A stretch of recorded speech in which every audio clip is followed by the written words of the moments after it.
ಏನ ಮಚ್ಚ CSK ಮ್ಯಾಚ್ಗೆ ನಿಮ್ ತಾತ ಅಲ್ಲಲ್ಲ ಸಾರಿ ನಿನ್ ತಲ ಇನ್ನೂ ಬಂದೇ ಇಲ್ಲ. ಯಾವಾಗ ಬರೋದು? ಮುಚ್ಚಪ್ಪ, ನಮ್ ಬಾಸು ರೆಡಿ ಆಗ್ತವ್ರೆ. ನೆಕ್ಸ್ಟ್ ಮ್ಯಾಚ್ ಇಂದ ಟಚ್ಚಕ್ಕೆ ಬರ್ತಾರ ನೋಡ್ಕೋ. ಅಪೋಸಿಷನ್ ಎಲ್ಲ ಉಡೀಸ್ ಹಾಕ್ತಾರೆ. ಆಮೇಲೆ ನೀನೇ ಹೇಳ್ತ್ಯಾ ಹೆಂಗೆ ವಾಪಸ್ ಬಂದ್ರು ಅಂತ.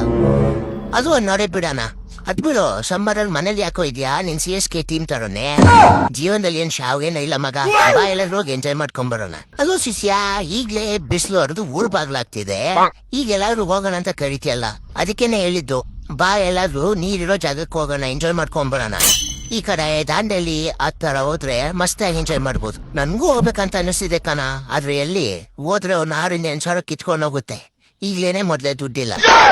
ಲೇ ಶಿಷ್ಯ, ನೀನೆಂತ ಜುಗ್ಗ ನನ್ ಮಗ ಅಂತ ಗೊತ್ತು. ಅದಕ್ಕೆ ಅಷ್ಟೊಂದೇನ್ ಖರ್ಚಾಗಲ್ಲ. ಬರೀ ಜಸ್ಟ್ 4,500ಕ್ಕೆ 2 ದಿನ ದಾಂಡೇಲಿ. ಅದೂನು ವಾಟರ್ ಟೂರಿಸು ಇನ್ಕ್ಲೂಡ್ ಆಗಿದೆ. ಮತ್ತೆ ಎಂಟ್ರಿ ಟಿಕೆಟ್ಸ್ ಎಲ್ಲ ಇನ್ನೂ ಇನ್ಕ್ಲೂಡ್ ಆಗಿದೆ ಅಂತೆ. ಹೌದಾ? ಬರೀ 4,500 ನಾನು. ಮತ್ತೆ ಯಾಕೆ ವೇಟ್ ಮಾಡ್ತಿರೋದು? ಅದ್ ಸರಿ, ಯಾವತ್ತಿರೋದು? ಇದೇ ಏಪ್ರಿಲ್ 30ಕ್ಕೆ ಕಣ. ಎಂಜಾಯ್ ಮಾಡ್ಕೊಂಡ್ ಬರ್ಬೋದು. ಹಂಗೆ ನೀನ್ ಚಪ್ಪಲಿ ತೋರ್ಸ್ಕೊಂಡು ಹೇಳು. ಒಳ್ಳೊಳ್ಳೆ ಗ್ರೂಪ್ ಡಿಸ್ಕೌಂಟ್ಸ್ ಎಲ್ಲ ಇದೆಯಂತೆ. ಇಷ್ಟಾದ್ಮೇಲಾದ್ರೂ ನಿನ್ ತಲ ಬಂದು CSKನ ಟೇಬಲ್ ಅಲ್ಲಿ ಮೇಲ್ಗಡೆ ತರಿಸ್ತಾನ ನೋಡೋಣ.